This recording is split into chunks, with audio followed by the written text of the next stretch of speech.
This episode is brought to you by mybookie.ag, and they have a real script for me. I'm reading off an actual read this time, so be easy with me. You guys have never heard me read loud, podcast-wise, video version.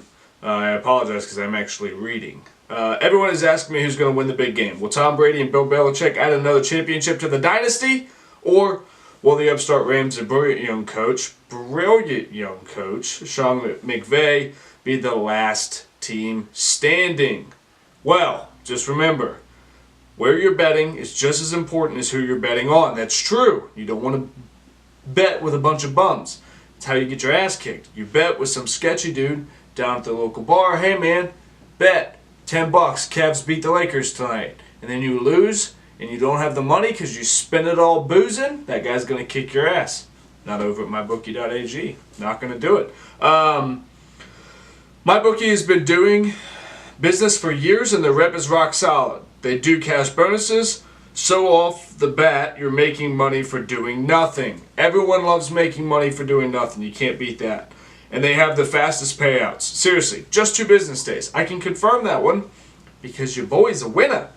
Even better, MyBookie has become a premier destination for props. These guys truly let you bet on anything, whether it's the length of the national anthem or the color of the sports drink dumped on the winning coach. MyBookie has a buffet of Patriot Rams props for you to chew on. They'll also let you live bet the game.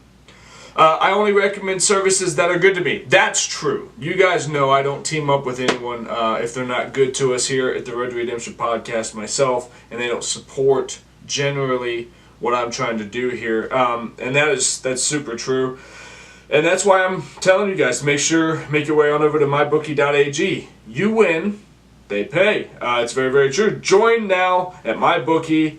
Will match your deposit with a 50% bonus. I took advantage of that when I first signed up. When I was listening to Bill Burr's podcast and he talked about MyBookie, that's what it was. I typed in the promo code, and when I deposited the first set of money in there and I played a game, I lost that game, and about 2 days later I had a $45 credit in my account, which is what I had initially bet. They matched it for playing. So the guys, there definitely are fun things like that once you get into it. Use promo code REDEMPTION to activate this offer. Visit mybookie.ag today. You play, you win, you get paid. mybookie.ag. This episode is also brought to you by Soldier Socks. We have another read here. So Soldier Socks, I do love them. I hope that there's a spot in here where, and if there isn't, I'll say it anyway. I love these guys, for real. We've actually been good friends for a while. I'm super proud of them, and I'm super grateful that they choose to sponsor this podcast. Soldier Socks. As civilians, we don't often think about the importance of the clean socks we put on our feet. We just go to the drawer and pull out another pair whenever we need them. Our brothers and sisters who are deployed don't have this option. Clean, good quality socks aren't easily accessible, but can make the world of difference. What was the number 1 rule Lieutenant Dan told Forrest Gump? You take care of your feet, right? Let me introduce you to Soldier Socks. They are trying to solve this problem by giving free socks to our troops. Every time a pair is purchased, they give a pair to someone in the U.S. military. If you are in the market for some durable, comfortable, and 100% USA-made socks, try Soldier Socks today. Not only will you be getting incredible socks, but you will be helping our troops at the same time. Guys, Soldier Socks. I can confirm that this is actually the operation that they run. They've helped so many vets. I've followed them and they followed me for years now, and I'm constantly seeing things. I'm like, oh, Soldier Socks posted something else, and it wasn't them. It was a guy who was deployed somewhere, and he goes, hey man, thanks for these freaking socks, because legit, these are way better than any Under Armour, Nike, Dry Fit, nothing. These socks fit better, and they're super, super comfortable. And again, you're helping out vets. So how mad can you be at that? Guys, go over to Soldier Socks. Check them out. They're super affordable. You guys will love them. Take my word on this. And when you guys go over there, use code CAM10. You get a pair of socks, a soldier gets a pair of socks. Or a sailor, or an airman, or a Coast Guard. Coastie? I don't remember what they call them. Guys, Soldier Socks. Check them out. Code CAM10.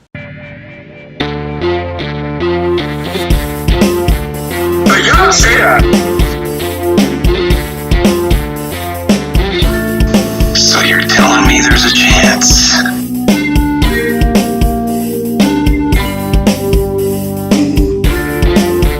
Okay, just help.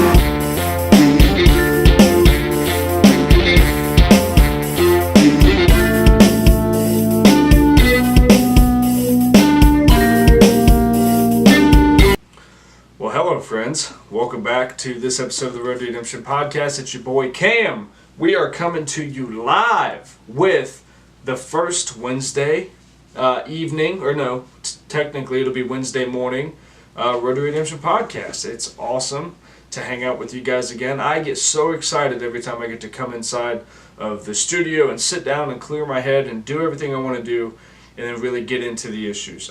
This one will probably be a much shorter podcast than our Sunday night ones. I really have a lot of time then to sit down and hang out, but during the weekdays it's tough. You know, we got the baby, we got work, got everything going on, got the dinners and everything.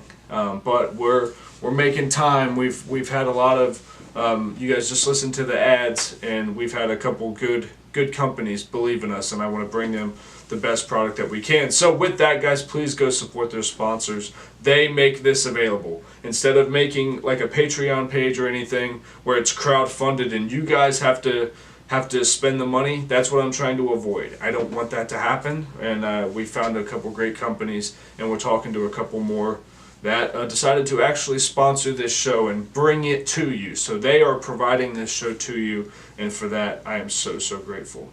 It really does mean a lot, and it means a lot that all of you guys listen. Thank you for that. Let's jump into it. We actually had a listener submitted question that hit very home to me. Step parenting.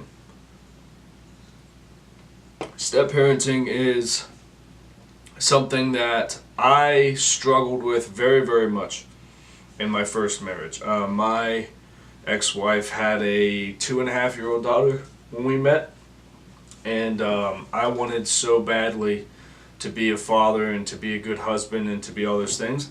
I was like, yeah, no, I don't have a problem with that. That's fine. Yeah, no problem. And I had just recently, before that, got out of a relationship with a woman who had a kid. We were very different. I didn't really have a lot of responsibilities with that one, but in the second one, it was big. This kid lived with me every single day, and yeah, it was tough. So some of the problems, and the reason I want to talk about step parenting is that I'm going to break it down. There's a lot of step parents out there. There's a lot of people who know people in a situation like this. Let me start by saying step parenting is the hardest thing I think I've ever done. In all the things that I've done in my life, step parenting is a very hard one. Parenting is difficult, right? Parenting alone is very difficult because of all the expectations that you feel as a parent, right? From the moment that you find out that your spouse is pregnant, you already feel like, well, I'm supposed to feel this way about this, and I'm supposed to react this way when we find out the gender, and it's all a lot of assumptions to become a parent. That's just before the baby's even born. Once the baby's born, good Lord, that you assume that people think you're a bad parent if your kid doesn't come out looking, thick and healthy, and then good Lord, if somebody sees them on a day when they're down in weight a little bit. There's so many just out of the box self-expectations we put on ourselves. So take that now, and then take it to someone who's not biologically attached to this child, because I'm here to tell you, and this is very controversial, there is a difference. There is a big difference between loving your child, who is biologically yours, and you've been there with them through the process. That is a strong bond that nobody can change. There are kids who meet their parents for the first time years into their life, and they automatically have that bond because it's a genetic thing, right? There's a big difference between that and being a step-parent. That does not mean you cannot love that child. That does not mean that you can want the best for that child. That doesn't mean those things. What it means is you don't have that genetic, biological, you're part of me, I'm part of you thing.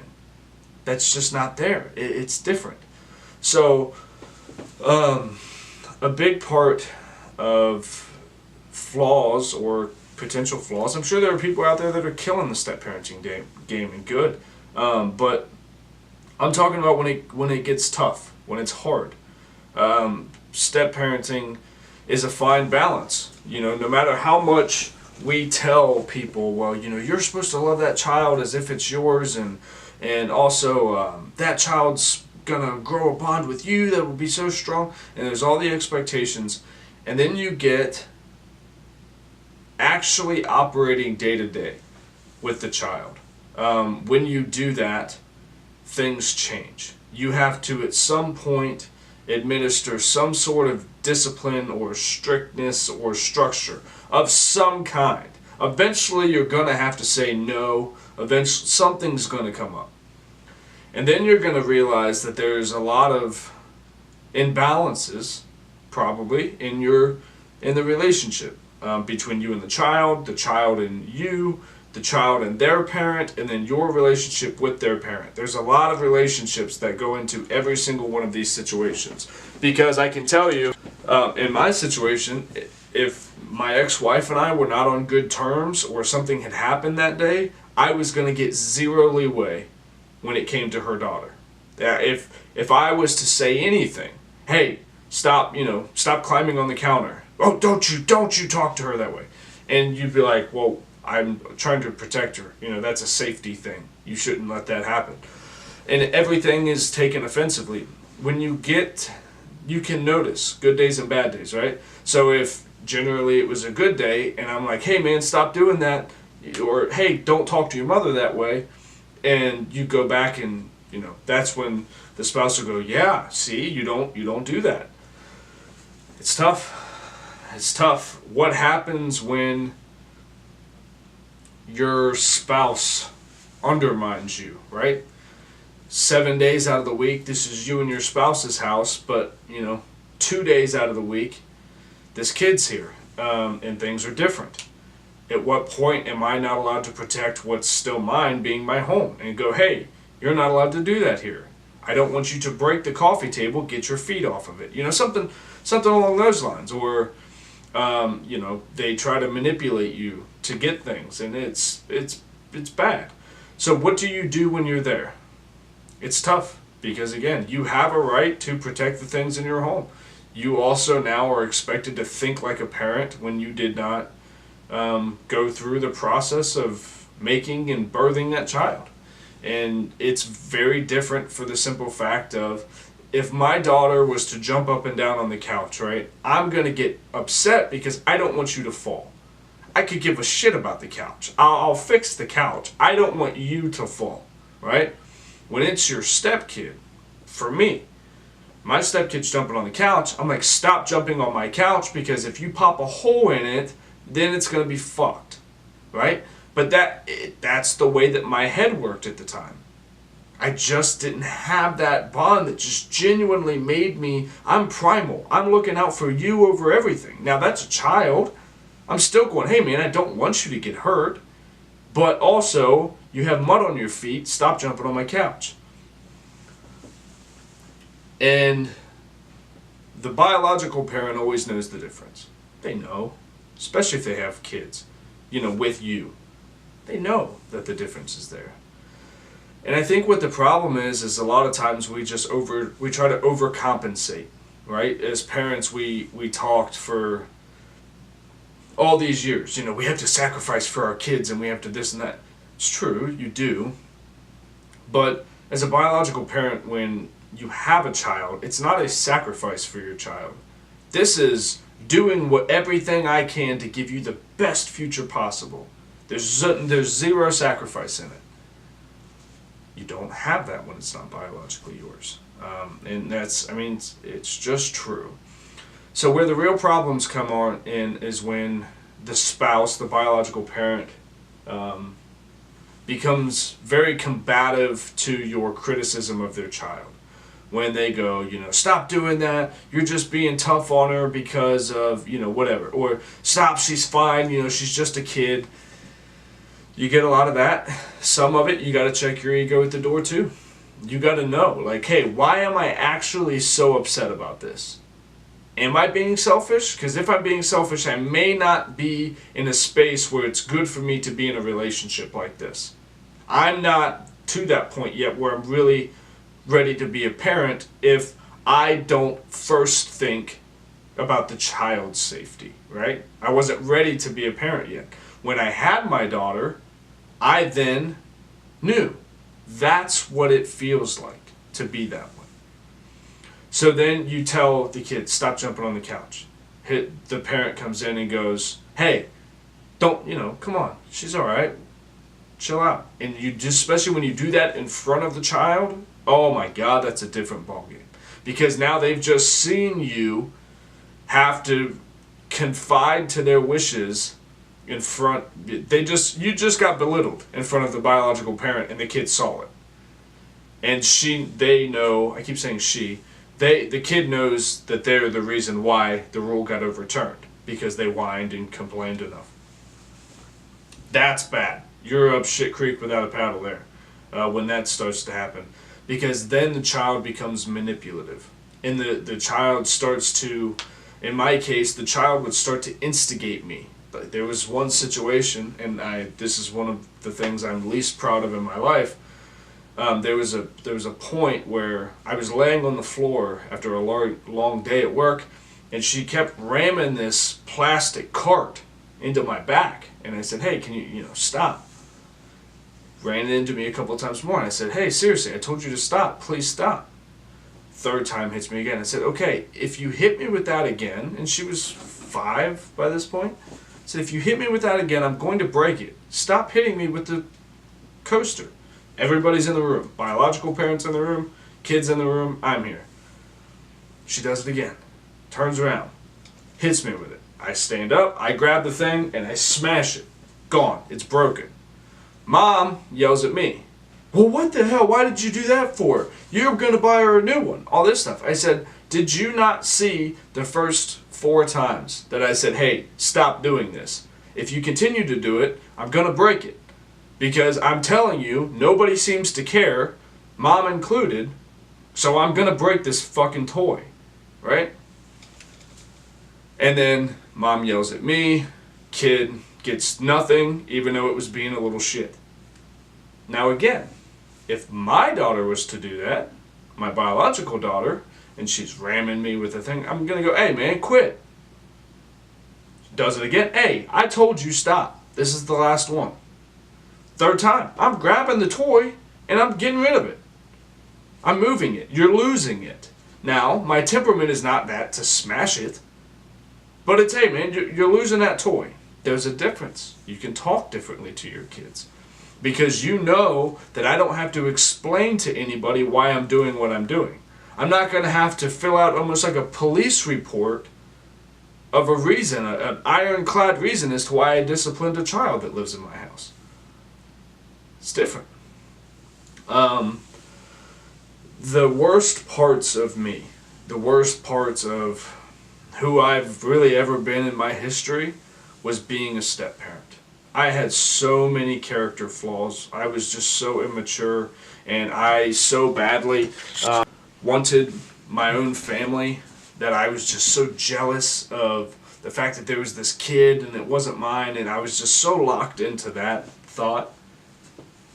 That was the worst part of who I was. So I tell everyone, man, it's a struggle. If you're a step-parent out there, man, it's tough, and I feel for you.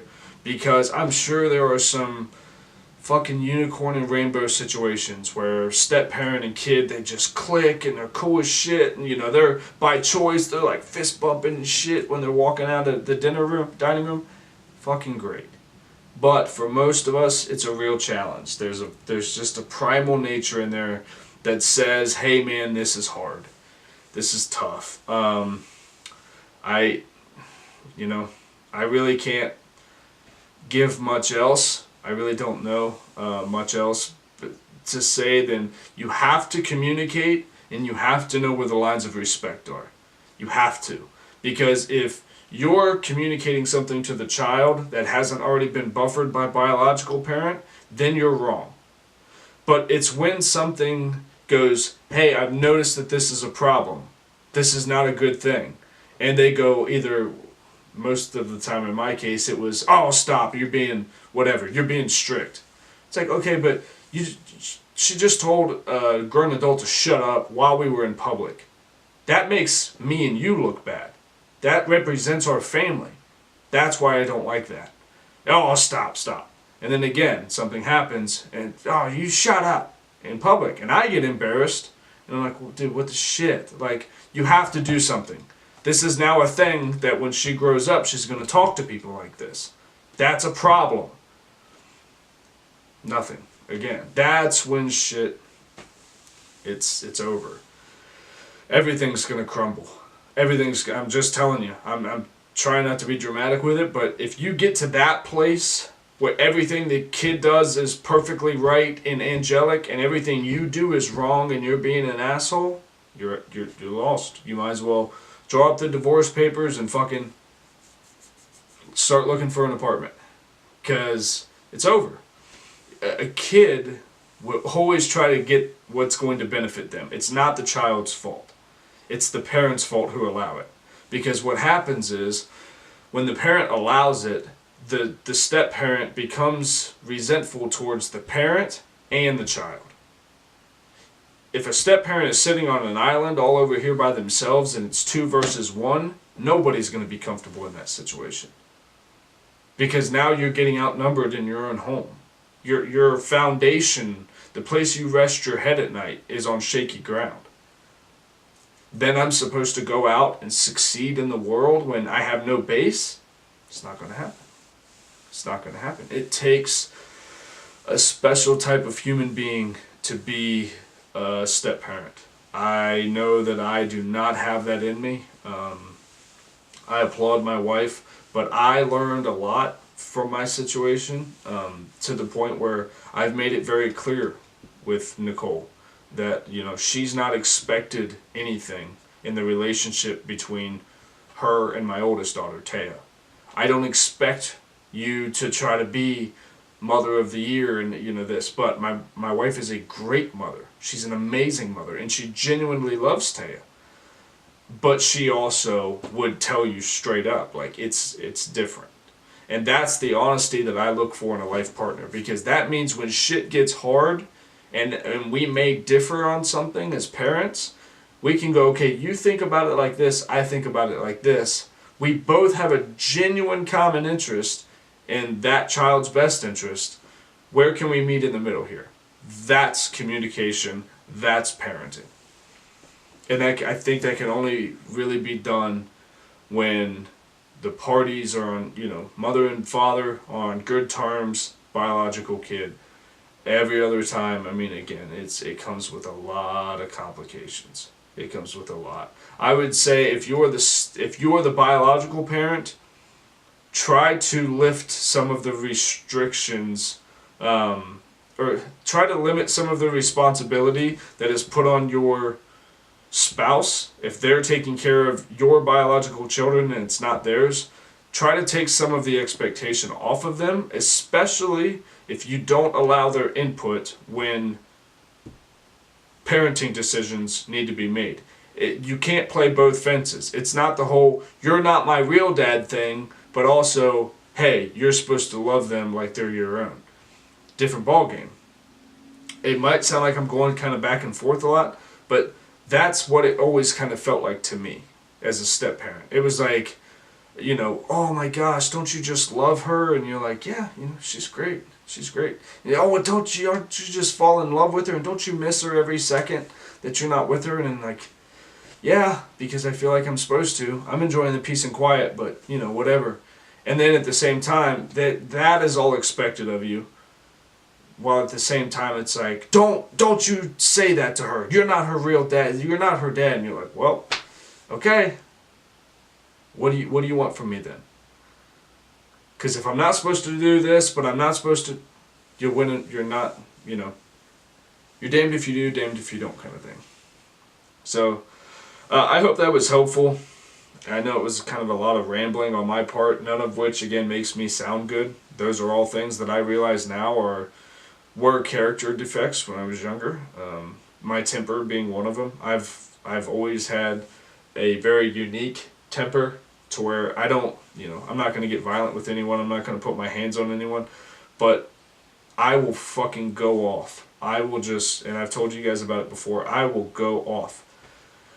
And, I did a lot of that, unfortunately, in my younger days. And I got initially married young, and that's the kind of stuff that happens, You learn and you grow. That's the important part. If I still carried that into my relationships today, I, obviously wouldn't have the most amazing wife in the world. So, life is a funny game, man. We're all just trying to navigate through it the best we can, and parenting alone makes that interesting. And then on top of that, you tack on kids with other people and divorces and wild relationships previous to when your life started to gain some structure. It's all navigating through this big ball of gas and water that we all live on. And I came up with an idea. This will end the step parenting talk here. I came up with a theory because I was watching a physicist on Joe Rogan's, and he was talking about how there's 400 trillion galaxies out there, and inside that galaxy there's like 40 billion stars or 400 billion stars or something like that. And I was like, okay, and we're Earth. So in comparison to all those crazy numbers that I just said, we're Earth. We're the pinpoint of a needle sized, compared in retrospect to the trillions of galaxies that are out there. I said, wouldn't it not be possible that just because our life ends here, that we don't get another one? Everybody has their ideas, heaven, hell, reincarnation. Everyone has their idea. What if, similar to that, they're all right? With 400 trillion galaxies, there's no reason why you could not have lived every kind of life possible. And everybody's pulling from these different, almost dimensions that they've experienced in their life. And this is what makes people unique, because you've never seen things the way I've seen them yet. Not until we cross over. But if you had 400 trillion galaxies, you could literally, maybe, your energy, the thing that makes you up, your spirit, your soul, that can never be created or destroyed. It's energy. We know that. If it just hops around different galaxies, living different lives. That was what I thought. I thought it was neat as shit when I heard about that. That was my little woohoo moment for the day. That was one of my deep thoughts that I had, and I actually wrote it down and put it on Instagram, and I've been getting a lot of love from that. So, guys, thank you so much. I'm going to go ahead and wrap this up. It's been cool. It's been cool to come in on a Tuesday night and kind of get a little therapy session in. It's been nice. So thank you guys so much for listening. Thank you guys even more for writing in for the submissions. We've been getting a ton of feedback lately. I love it so much. Thank you guys. And I wanted to put it out. I'm going to give away a box of Strike Force Energy. If you guys write a review on whatever platform you're listening on, write a review of the channel, subscribe, and send me a picture of your review, I'm going to give away a box of Strike Force Energy to you guys.